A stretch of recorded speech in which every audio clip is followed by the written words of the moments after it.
Canada നയതന്ത്ര ബന്ധം മെച്ചപ്പെടുത്താൻ ധാരണ.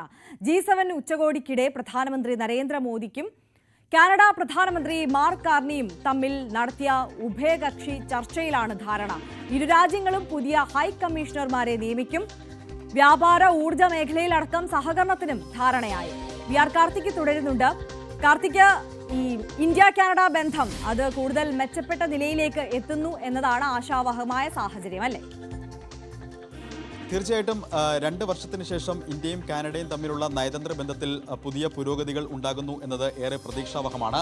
G7 ഉച്ചകോടിയാണ് അതിന് വഴിവെച്ചത്. G7 ഉച്ചകോടിയുടെ ഭാഗമായി നടന്ന സൈഡ് ലൈൻസിൽ നടന്ന ഉഭയകക്ഷി ചർച്ചയിലാണ് പ്രധാനമന്ത്രി നരേന്ദ്രമോദിയും കാനഡയുടെ പുതിയ പ്രധാനമന്ത്രി മാർക്ക് കാർണിയുമായി ചർച്ച നടത്തിയത്. പ്രധാനമായും നിലവിലെ സാഹചര്യങ്ങൾ ചർച്ച ചെയ്തു. അല്പം മുൻപ് മാർക്ക് കാർണി ഒരു പ്രതികരണം നൽകിയിരുന്നു. അദ്ദേഹത്തോട് മാധ്യമപ്രവർത്തകർ നേരത്തെ നിജാറിന്റെ കൊലപാതകവുമായി ബന്ധപ്പെട്ട കാര്യങ്ങളിലടക്കം ചോദ്യങ്ങൾ ഉന്നയിച്ചു. പക്ഷേ അതൊക്കെ ജുഡീഷ്യറിയുടെ ഭാഗമായി ഇരിക്കുന്ന വിഷയങ്ങളാണ്. ആ ഘട്ടത്തിൽ വളരെ കരുതലോടെ പ്രതികരിക്കണം എന്ന് മാത്രമാണ് അദ്ദേഹം പറഞ്ഞു വെച്ചത്.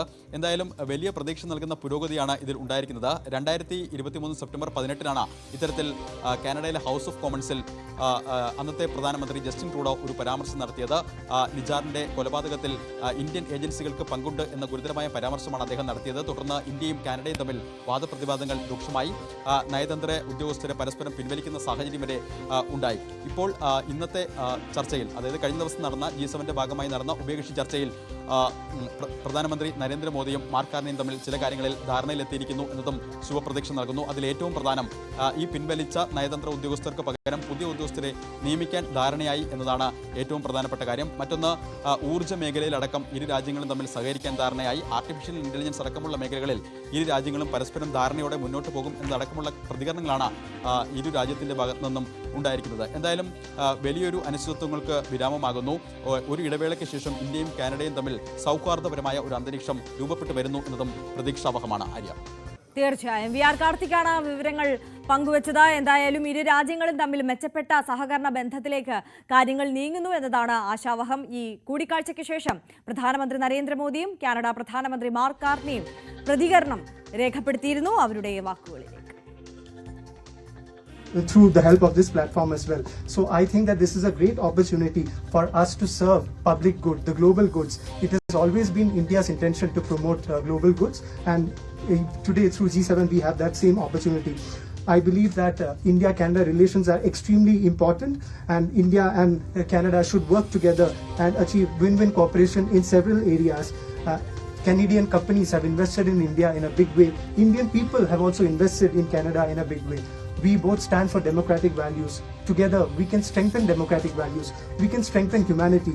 If we work together, optimally utilize all our resources, we can work for the welfare. Canadian Sikh activist Hardeep Singh Nijjar. We have had a discussion, the Prime Minister and I, about the importance of having the law enforcement dialogue, which is not just dialogue, cooperation directly. The importance of addressing transnational repression, as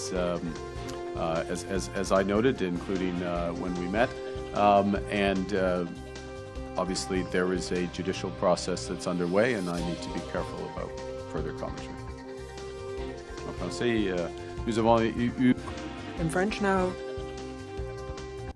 2 വർഷം നീണ്ടുനിന്ന അസ്വാരസ്യങ്ങൾക്കാണ് എന്തായാലും തിരശീല വീണിട്ടുള്ളത്.